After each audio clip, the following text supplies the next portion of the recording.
사랑합니다. 그리고 축복합니다. 2021년 8월 18일 수요일 말씀을 나누도록 하겠습니다. 먼저 우리 함께 찬송가 442장 저 장미꽃 위에 있을 우리 함께 찬양하며 나가도록 하겠습니다.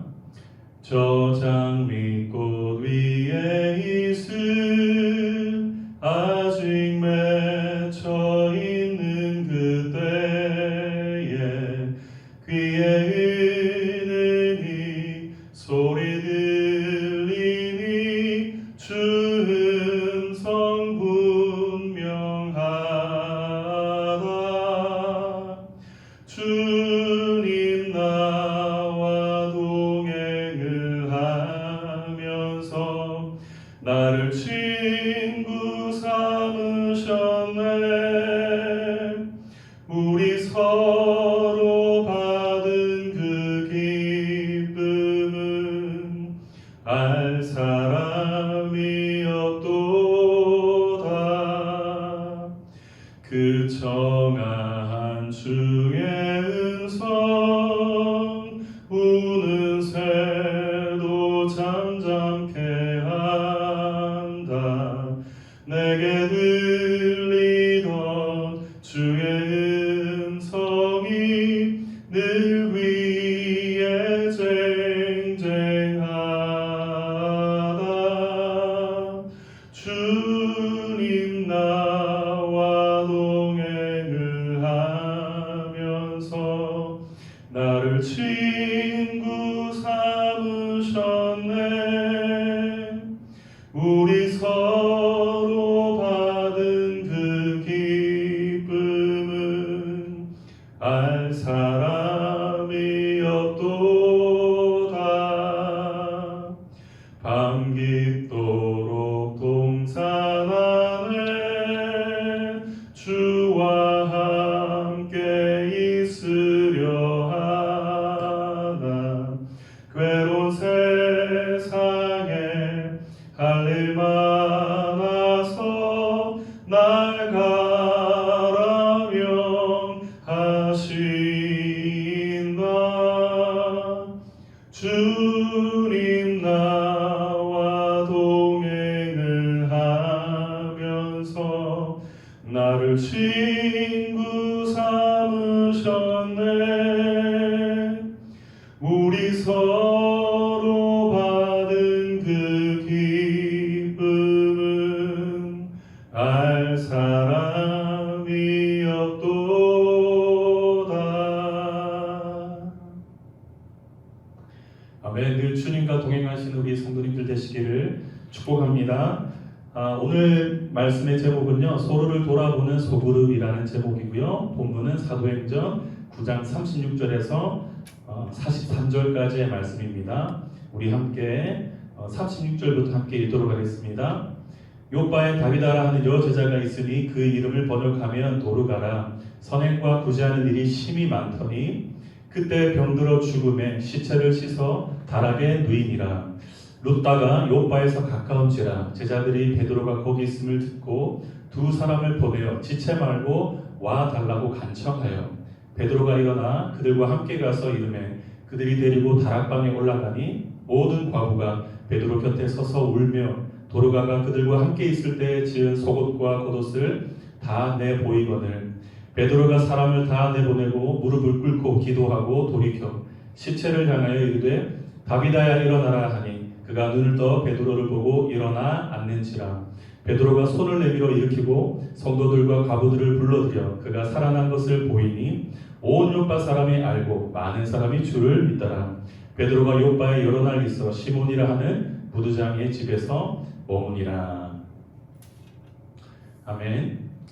사도행전 7장에는 스데반이 순교하는 장면이 나옵니다. 안타까운 일이었죠. 이 스데반의 순교를 시작으로 해서 예루살렘에 있던 제자들에게 박해가 가해집니다. 제자들은 여러 지방으로 흩어지게 되는데요. 어떤 제자들은 요빠라 하는 곳에 가서 그곳에서 복음을 전하기 시작했습니다.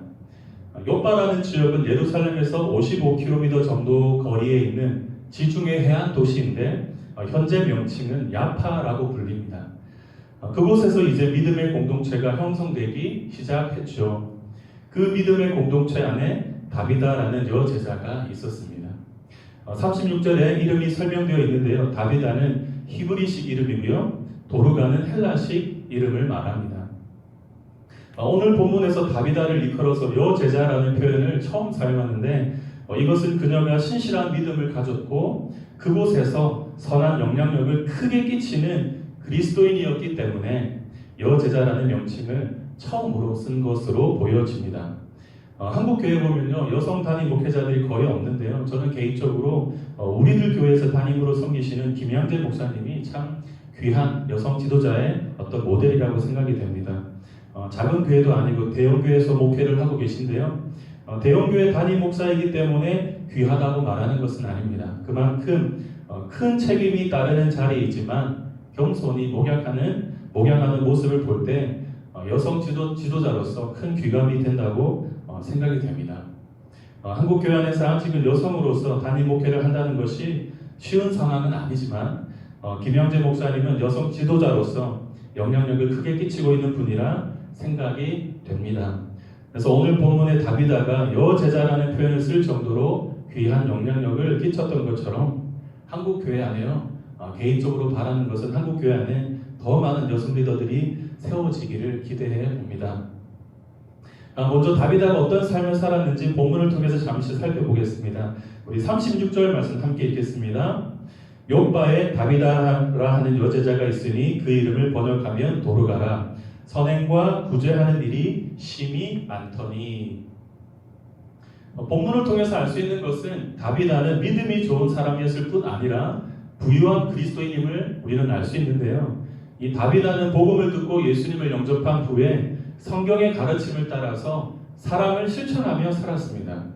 욥바라는 지역에서 믿음의 공동체 안에서뿐만 아니라 그 지역에서 선행에 힘쓰고 또 가난한 과부들을 구제하는 일에 앞장섰습니다. 우리는 여기서 누가가 사도행전을 기록하면서 이 다비다의 신앙에 대해서만 집중한 것이 아니라는 점이 도전이 된다고 생각이 됩니다.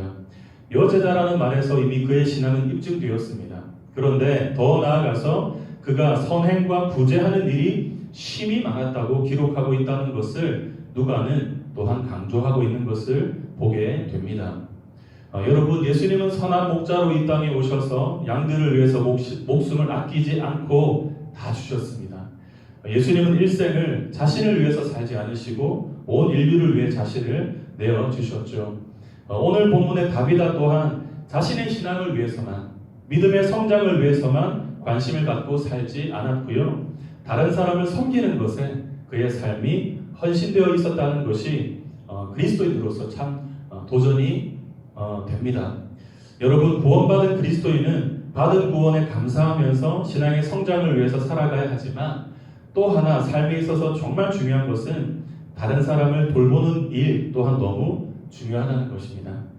구원받은 성도는요, 예수님의 사랑을 받은 대로 다른 사람을 사랑하며 살아가야 합니다. 바로 이것이 성도의 삶의 이유인 것이죠. 그리스도인들은 하나님 안에서 선을 행하고 나누는 삶을 통해 이웃에게는 덕을 끼치고 또 하나님께는 영광을 돌리는 사람이 되어야 하는 것입니다. 히브리서는요, 이것을 굉장히 중요한 가치로 여깁니다. 그래서 히브리서 10장 24절에서는 서로 돌아보아 사랑과 선행을 격려하라라고 말씀하고 있고요. 또 히브리서 13장 16절에서는 선을 행하는 것을 마치 하나님을 예배하는 것과 동일한 위치에 올려놓습니다. 함께 읽겠습니다. 13장 16절 말씀입니다. 시작. 오직 선을 행함과 서로 나눠주기를 잊지 말라. 이 같은 제사는 하나님이 기뻐하시느니라. 아멘이시죠? 여러분, 제사가 무엇입니까? 오늘날로 말하면 예배입니다. 주일에 드리는 예배를 말합니다.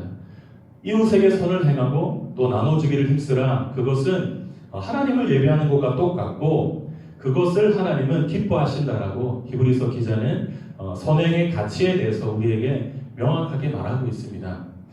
그렇다고 해서 예배 대신에 그것만 하라는 의미는 아니지요. 그만큼 중요하다는 것입니다.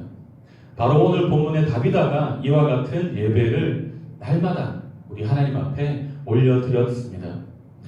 다비다는 욥바의 신앙 공동체 안에서 큰 믿음의 사람으로 믿음 안에서 성장해 갔을 뿐만이 아니라 가난하고 소외된 사람들, 특별히 당시에 대표적으로 가난했던 과부들을 돌보는 사역에 인정받았던 주님의 여제자였습니다. 다비다와 같이 믿음 안에서 성숙해져갈 뿐만이 아니라 이웃에게 선을 행하고 또 나눠주고 돌보는 삶을 살아가시는 저와 여러분이 되시기를 축복합니다.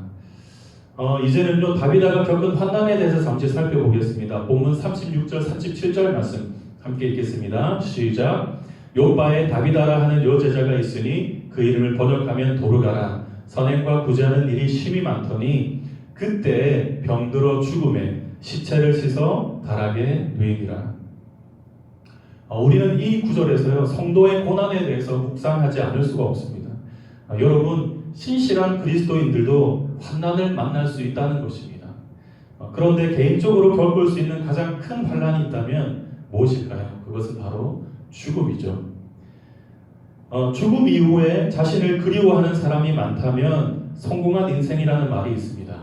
동의되시죠? 죽음 이후에 자신을 그리워하는 사람이 많다면 성공한 인생이다. 그 사람이 생전에 어떤 삶을 살았는지 짐작할 수 있다는 말이죠. 만일 어떤 사람이 죽었는데 사람들이 무관심해하거나 도리어 당연하다고 여긴다면 그 사람은 지금까지 어떤 삶을 살아왔을까요? 인간관계에 실패한 사람일 수 있는 것이죠. 그러나 어떤 사람이 죽었는데 그 사람의 죽음을 아쉬워하고 또 자신이 겪는 아픔처럼 생각하고 함께 울어줄 수 있는 사람이 많다면 그 사람은 인생을 잘 살아왔다고 볼 수가 있습니다. 오늘 본문의 다비다가 바로 성공한 인생을 살았던 여성이었죠. 많은 사람들이 다비다의 선행과 구제를 기억했습니다. 그리고 그녀가 병들어 죽자 수많은 사람들이 아쉬워했고 함께 슬퍼했습니다. 욥바의 신앙 공동체는 큰 슬픔에 빠지고 말았죠. 하지만 그들은 거기에 멈추지 않았습니다. 그녀에게 받았던 사랑을 돌려주려고 최선을 다했습니다. 그들은 베드로가 욥바에서 약 18km 떨어져 있는 룻다에 있다는 소식을 들었고 다비다의 죽음의 소식을 베드로에게 전해 주었죠. 그리고 지체하지 말고 와달라고 간청했습니다. 여러분, 믿음이 신실한 그리스도인들도 고난을 당하고 환난을 당할 수 있습니다. 예기치 못한 죽음을 맞이할 수 있는 것이죠. 우리는 그와 같은 사실을 겸허히 받아들여야 합니다. 그 고난에 대해서 또 환난에 대해서 온전한 하나님의 뜻을 깨닫기가 참 어렵습니다. 오히려 모르는 것이 더 나을지도 모르겠습니다. 제가 이전에 금요 성령 집회 때 잠깐 나눴던 예화인데요. 지구촌 교회를 담임하시고 은퇴하셨던 한국교회 원로이신 그 이동원 목사님인데요. 둘째 아들이 대장암 투병을 하시다가 작년에 젊은 나이에 돌아가셨는데요. 이 둘째 아들의 죽음에 대해서 이동원 목사님은 이렇게 고백하고 있습니다. 그리스도인이란 답을 가진 사람이 아니라 답을 모른 채로 믿음으로 앞을 향해 나아가는 사람이라고 고백했습니다. 아들을 불러가신 이유를 찾을 수가 없다라는 것이죠. 이동원 목사님조차도 본인의 아들이 돌아가는 것에 대해서, 본인의 아들이 죽은 것에 대해서 이유를 발견할 수 없었다라는 것입니다. 오늘 다비다 또한 그런 상황이죠. 어떤 연유로 죽었는지 우리는 더 알 수 없습니다. 그런데 중요한 것은 성숙한 그리스도인 공동체는요, 이와 같이 믿음의 형제가 고난을 당할 때, 혹은 환난을 당할 때, 혹 죽음을 당할 때 그 진정한 진가를 발휘한다는 것입니다. 서로 슬픔과 아픔을 나누고요, 또 서로를 격려하고 위로를 아끼지 않았습니다. 오늘 본문에 보면 또 서로 돌아보아서 사랑과 사랑을 격려하고 슬픔을 나누는 일에 온 힘을 다하는 것이 바로 진정한 사랑의 공동체의 면모인 것이죠. 제가 이전에 섬겼던 교회는요, 장례가 나면 젊은 청년부 우리 청년들이 다 같이 장례식장에 와서 서빙하는 것이나 신발 정리하는 것이나 이것저것 이 팔을 걷어붙여가면서 열심히 섬기는 어떤 그런 장례 문화가 있었습니다. 특별히 유가족이 불신 가정인데요. 그럴 때는 이 청년들이 더 열심히 장례를 힘을 다해서 섬기는 모습을 보여주었는데요. 그래서 장례 때마다 유가족분들이 얼마나 감사해야 하는지 너무 보기 좋고 아름다운 모습이었습니다. 사실 지금 생각해 보아도요. 여러분, 즐거워하는 자들로 함께 즐거워하고 또 우는 자들과 함께 울라는 말씀을 그대로 실천하는 이런 믿음의 공동체가 있다면 얼마나 행복하고 얼마나 감사할까요?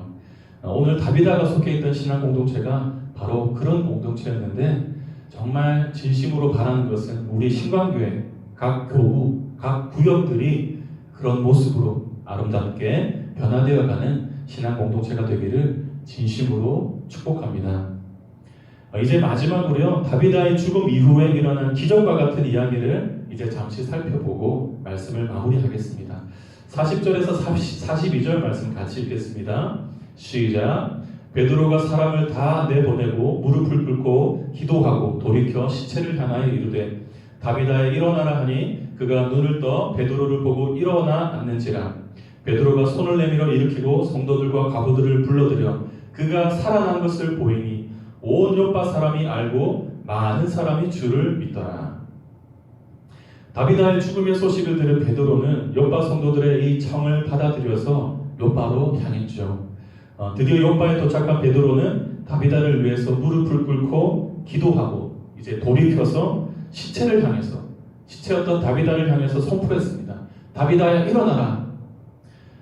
이것은 마치 죽은 지 나흘이 지나서 썩은 냄새가 나는 나사로를 향하여 예수님이 명하신 것처럼 베드로는 죽은 다비다를 향해 똑같이 명령했던 것입니다. 그리고 어떻게 되었습니까? 놀라운 기적이 일어났죠. 죽은 다비다는 성경의 기록 그대로 살아났고요. 이 기적을 통해서 수많은 요파 사람들이 예수님을 믿게 되는 기적이 일어났습니다. 오늘 본문에서 다비다의 환란은 다행스럽게 해피엔딩으로 끝이 났습니다. 너무나도 다행스럽죠. 다비다가 살아났다는 소식을 들은 수많은 사람들은 마치 하나님께서 선행과 구제에 힘썼던 다비다를 기억하시고 그를 살려주신 것이라고 이해했을지도 모릅니다. 그리고 그 소식을 들은 자들이 그런 다비다가 살아났다는 것을 보고 주님을 영접하게 되었을 것입니다. 사랑하는 성도 여러분, 다비다의 선행과 구제는요, 이 공동체 안에서 그 구성원들이 어떤 삶을 살아야 하는가를 우리에게 교훈해주고 있습니다. 교회 안에 또 다른 교회인 소그룹 아시죠? 우리 교회는 구역을 말하는 것이죠. 구역. 그 구역 안에서 서로 사랑과 선행을 격려하고 함께 즐거워하고 또 함께 울어줄 때 그 구역은, 그 공동체는 예수님이 기뻐하시는 믿음의 공동체가 될 수 있습니다. 성도 여러분, 코로나19가 어느덧 2년이 다 되어가는 시점입니다. 4차 대유행으로 다시금 우리는 모여서 사랑과 선행을 격려할 수 있는 상황은 전혀 아닙니다. 그러나 어느 누구보다도 사랑과 선행을 먼저 격려해야 하는 사람들은 누구인가? 바로 믿음의 식구인 교구들인 것이죠. 교구 식구들인 것이죠. 구역 식구들과 사랑과 선행을 격려하고 즐거워할 일이 있을 때 함께 또 즐거워해주고 누군가가 울 때 함께 울어줄 수 있는 것, 그것이 진정한 사랑의 공동체, 믿음의 공동체인 것입니다. 그것이 진정한 교구이고 또 그 교구 안에 구역인 것이죠. 이 시간에 이 말씀을 들으시면서 우리 성도님들 구역 식구들을 한번 좀 떠올려 보시기 바랍니다. 어떻게 지낼까? 그분들 이름도 한번 좀 떠올려 보시고 얼굴도 한번 떠올려 보시고 또 생각나는 대로 또 아시는 필요들이 있다면 또 그분들 위해서 또 기도해 주시는 좀 이 시간이 되었으면 좋겠습니다. 사랑하는 여러분, 이제 말씀을 맺겠습니다. 성숙한 신앙의 공동체는요, 누군가가 만들어주는 것이 아니라 바로 우리 스스로가 만들어 가야 하는 것입니다. 다비다가 공동체 안에서 선행과 구제에 힘썼던 것처럼 또 다비다가 죽었을 때 힘을 다해서 그의 죽음을 슬퍼하고 아파했던 공동체 사람들처럼 그렇게 서로를 섬기고 또 위해주고 돌보는 귀한 믿음의 식구들 다 되시기를 진심으로 축원합니다. 우리 함께 기도하겠습니다. 살아계신 하나님 아버지, 오늘 다비다는 공동체 안에서 신실한 그리스도인으로 인정받는 여제자였습니다. 그는 믿음에 있어서 신실했을 뿐만이 아니라 그리스도의 사랑을 실천하여 선행과 구제하는 일이 심히 많았다고 했습니다. 오늘 우리가 다비다와 같이 그리스도의 사랑을 실천하며 살아가기를 소망합니다. 하나님 기도합니다. 우리의 삶을 인도하여 주시옵소서. 또한 다비다가 죽음에 이르렀을 때 그의 사랑을 이미 넘치게 받았던 공동체 사람들은 다비다를 위해서 애도하고 슬픔을 함께 나누었습니다. 그들은 아픔의 순간을 함께 했습니다. 살아계신 하나님 아버지, 우리 신광교회 교구 또 구역 식구들이 오늘 다비다가 속해 있던 신앙 공동체와 같이 서로 사랑과 선행을 격려하고 누군가가 즐거워할 때 함께 즐거워해주고 또 누군가가 울 때 함께 진심으로 울어줄 수 있는 그런 사랑의 공동체를 만들어갈 수 있도록 인도하여 주시옵소서. 하나님, 우리는 여전히 부족합니다. 우리의 힘으로는 불가능합니다. 주님이 우리의 연약함 가운데 능력이 되어주셔서 아름답고 사랑이 넘치는 믿음의 공동체를 만들어갈 수 있도록 그렇게 인도하여 주시옵소서. 하나님, 이번 한 주간도 하나님의 보호하심과 또 위로하심과 은혜가 우리 구역 식구들에게 넘쳐나기를 간절히 소망합니다. 우리 주 예수님의 이름으로 기도드립니다. 아멘.